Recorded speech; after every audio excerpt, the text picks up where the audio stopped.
A história de Lula e do seu partido nos demonstram, sem dúvidas, que o PT é o verdadeiro partido comunista em atuação no Brasil.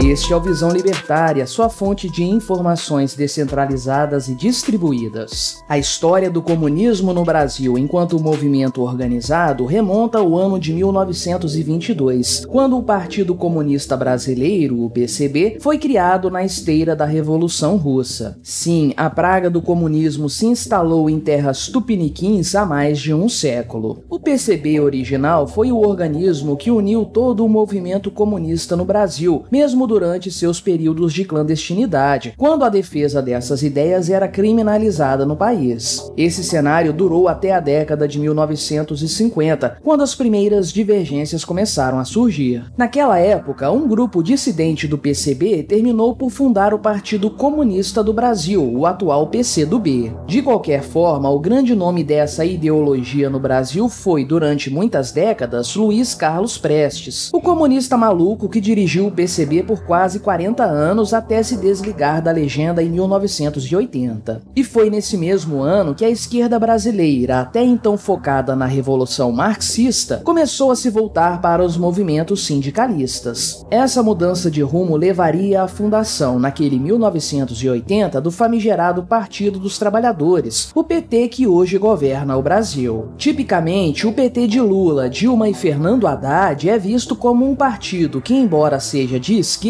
não é tão extremista quanto os seus pares. Seria algo como um grupo de centro-esquerda. Os radicais seriam apenas os seus aliados, como o citado PCdoB e o PSOL. Contudo, essa percepção é completamente equivocada, porque as pessoas geralmente olham para o lado errado dessa história. A verdade é que o PT é o real partido comunista no Brasil, principalmente após a consolidação de Luiz Inácio Lula da Silva como seu grande líder. E para entendermos esse ponto, precisamos comparar o PT brasileiro com exemplos externos de partidos comunistas que se consolidaram no poder. Quais são os pontos que caracterizam um típico partido comunista?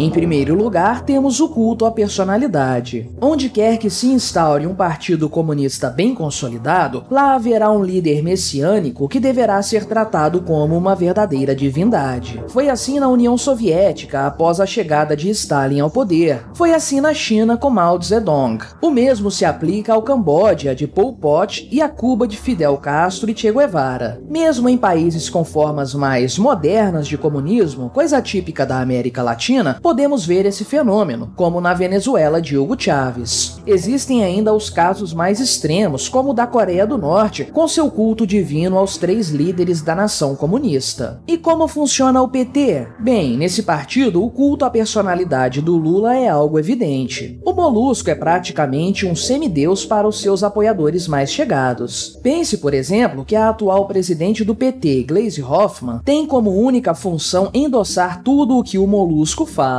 Para ela, Lula não lidera o governo, ele é o governo, o Estado, o presidente Sol. Portanto, a vontade do Molusco deve sempre prevalecer, tanto sobre os interesses da nação quanto de seu próprio partido. Afinal de contas, para esse tipo de apoiador, não existe PT sem Lula.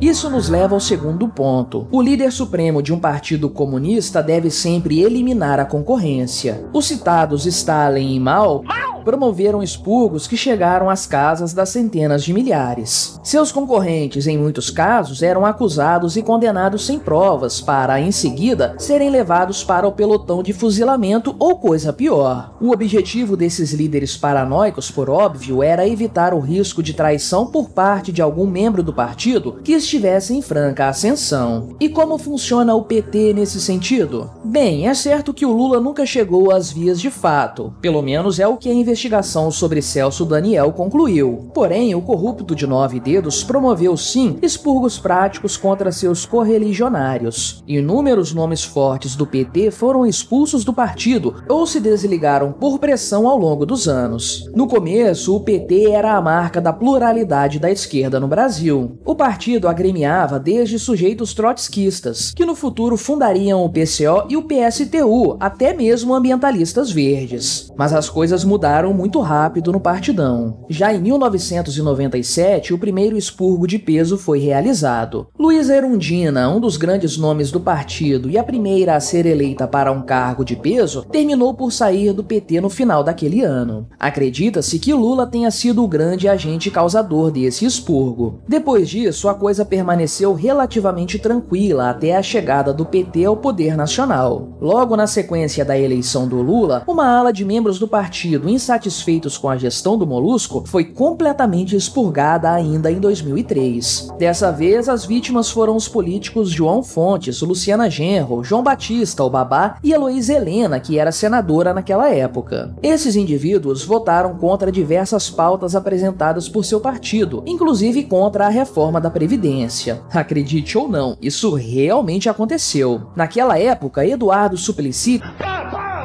tentou intervir em favor de seus colegas, propondo uma suspensão de 6 meses ao invés da expulsão sumária. Obviamente, a vontade do chefão Lula acabou prevalecendo. Ainda em 2003, Fernando Gabeira também se desligou do PT. Já em 2004, Cristóvão Buarque, então ministro da Educação do governo Lula, foi demitido pelo seu chefe por telefone. No ano seguinte, ele também sairia do PT. E foi justamente em 2005, no auge do mensalão, que o grande cisma do partido aconteceu. Nada menos que 400 membros se desfiliaram do PT naquele ano. Muitos desses ex-partidários do Lula fundariam na sequência o PSOL. Estamos falando de gente como Ivan Valente, Plínio de Arruda Sampaio, Chico Alencar, Orlando Fantasini, Randolfo Rodrigues, sim, ele mesmo, e Hélio Bicudo. Este último, anos depois, seria um dos autores do pedido de impeachment contra a petista Dilma Rousseff. Esse expurgo foi o grande responsável por concentrar o poder nas mãos do Lula, porque acabou dando um grande poder para os seus principais aliados. Esse grupo formava o chamado campo majoritário, a ala lulista do partido, que contava com nomes infames como Ricardo Berzoini e Antônio Palocci, e que era liderada por ninguém menos que José Dirceu, o cérebro por trás do Molusco. Com a consolidação desse grupo no poder, o posto de destaque do Lula estava garantido para todo o sempre. Mas os expurgos não pararam por aí. Em 2009, Marina Silva, que era já naquela época ministra do Meio Ambiente do governo PT, se desfiliou do partido após pedir demissão de seu cargo. Em 2015, foi a vez de Marta Suplicy, nome forte de longa data do partido, deixar a legenda em definitivo. Relaxe e goze, porque depois você esquece todos os transtornos. Muitas dessas vítimas do expurgo lulista preferiram não abrir o bico sobre os reais motivos de seu desligamento do partidão. Contudo, esse não foi o caso do ultra sincero Eduardo Jorge. Ainda bem, obrigado. Em 2003, o médico e fundador do PT se desligou do partido, de uma forma que ele próprio classificou como silenciosa. Eduardo Jorge foi membro do diretório do partido por 15 anos, até que se viu num beco sem saída. Questionado por um amigo a respeito de seu desligamento do PT, ele afirmou: sob a liderança stalinista de José Dirceu, o PT não tinha mais espaço para a disputa democrática de ideias, que tinha sido um dos fatores de seu crescimento. Na prática, o partido se tornara um PCB piorado. Eduardo Jorge ainda classificou a alta cúpula do partido como facção autoritário fisiológica que controla a direção nacional e está em postos-chave do governo. Em resumo, o futuro candidato à presidência da República deixou clara para todos a tendência lulista de lotear o PT entre seus puxa-sacos e de impedir a ascensão de outros nomes dentro do partido. Por fim, existe ainda um terceiro fator que caracteriza um partido comunista que se estabeleceu no poder e que se aplica ao Partido dos Trabalhadores.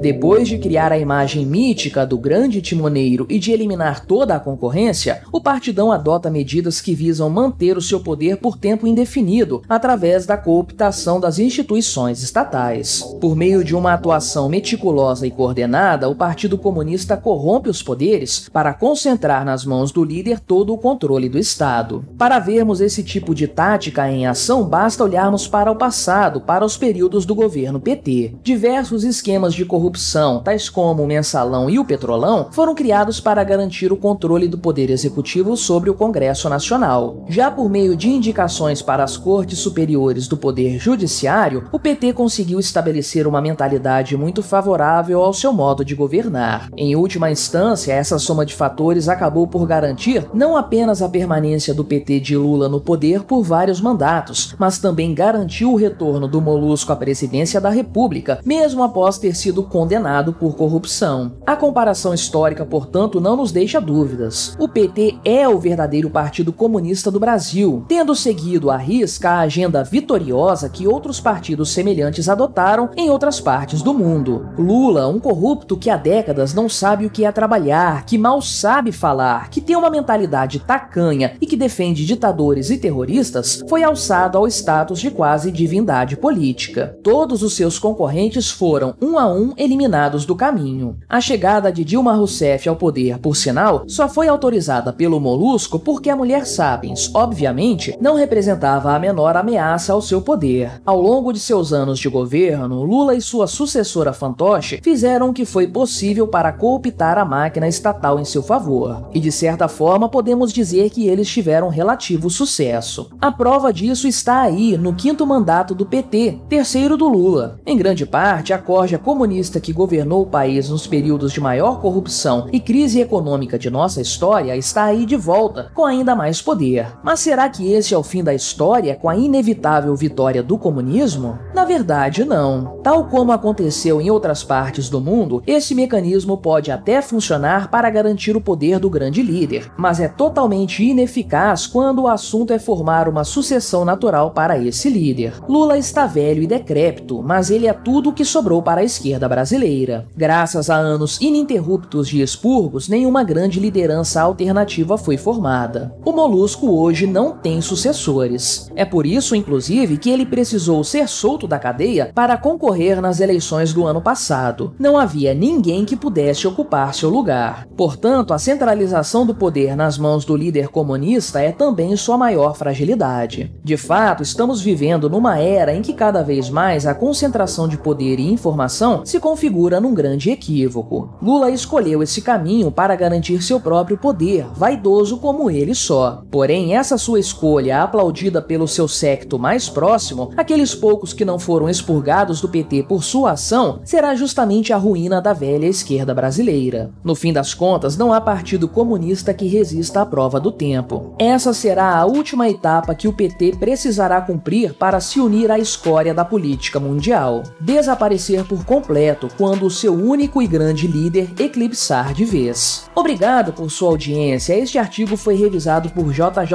Liber, escrito e narrado por mim, Quintessência. Escreva artigos você também, acesse visãolibertaria.com. Se você gostou do vídeo, compartilhe-o em suas redes sociais. Caso deseje ser avisado de outros vídeos, inscreva-se no canal e depois clique no botão da campainha. Até a próxima!